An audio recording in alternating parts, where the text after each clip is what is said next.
Michele, vous êtes comédienne, chanteuse, vous faites la une, si on peut dire, enfin un article important dans le monde des religions là, de ce mois juillet-août, parce qu'à Avignon, vous présentez un spectacle, Forêt de Talit. Forêt de Talit dont on est en pleine judéité. Oui, on pourrait dire qu'on est en pleine judéité, moi j'ai envie de dire qu'on est en pleine humanité.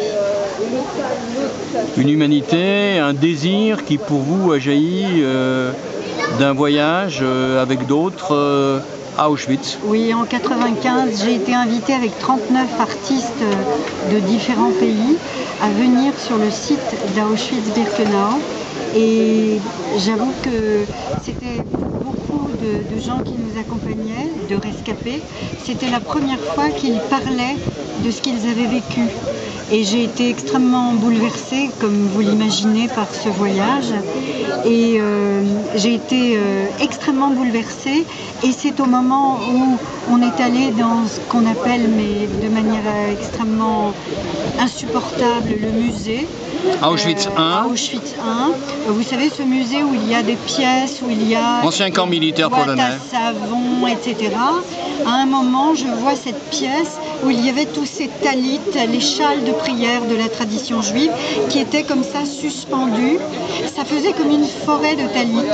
Je vous avouerai que c'est à ce moment-là que j'ai commencé à pleurer, que je n'ai plus cessé de pleurer pour notre humanité.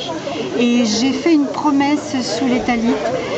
J'ai fait cette promesse de faire entendre sous les talits les contes, les rires, les chants, les paroles, les récits, toutes ces paroles éclairées de toute cette tradition qui a pourtant été éclairante pour l'humanité. Et voilà, j'ai fait cette promesse de faire entendre ces voix sous les talits. Et la promesse, j'ai pu la tenir que 25 ans plus tard. Voilà. Alors, vous en parlez avec tellement de passion que vous oubliez d'en dire que c'est aussi un hommage que vous rendez à une personne. Oui, c'est un hommage. D'abord, j'ai dédié aussi, j'oublie pas, mais j'allais le dire, j'ai dédié ce spectacle à un de mes amis les plus précieux, précieux dans tous les sens du terme, puisqu'il a maintenant 96 ans, qu'il a fêté ses 96 ans le 1er juillet, et j'ai dédié ce spectacle à Mordechai Buchmann. Bon, c'est son vrai nom, en réalité, il s'appelle Yon Michael Anou, et c'est le papa du cinéaste formidable qui a réalisé Va, vie et devient, le concert, l'histoire de l'amour.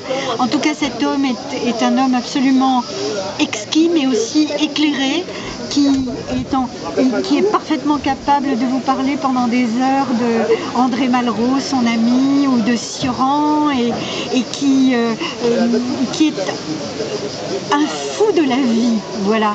Et alors, j'ai aussi fait ce spectacle, aussi pour célébrer un peu 20 ans d'études que j'ai passées auprès de Marc-Alain Waknin et qui m'a fait vraiment découvrir la profondeur, le relief de cette tradition. Voilà. Alors maintenant... Alors un spectacle, quand on joue maintenant près d'un mois ici à Avignon, oui. Quelle est la vie en fait de ce spectacle? Il s'en va où? Qu'est-ce qu'il devient? Eh bien en fait, je le redonne à Paris du 6 au 10 décembre au Théâtre Falguière dans le 15e arrondissement. Et puis je pense qu'il va vivre plusieurs étapes. Je pense qu'il sera de nouveau à Paris en octobre 2018 pendant une semaine probablement dans le 13e. Et il n'a pas dit son dernier mot parce que les gens qui viennent le voir sont extrêmement émus, bouleversés.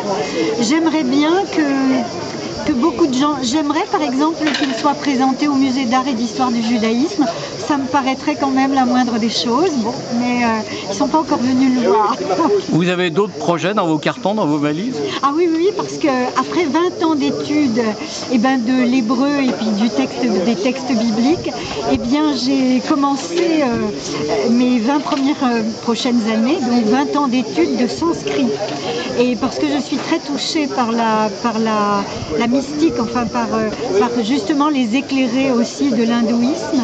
Et j'ai la chance de faire des cours de sanskrit avec Alain Porte, qui est un des meilleurs traducteurs de cette langue. Il a traduit la Bhagavad Gita, le Panchatantra. Et vous voyez, dans tous mes spectacles, ce qui me plaît à faire entendre, ce sont les paroles des éveillés de toutes les traditions.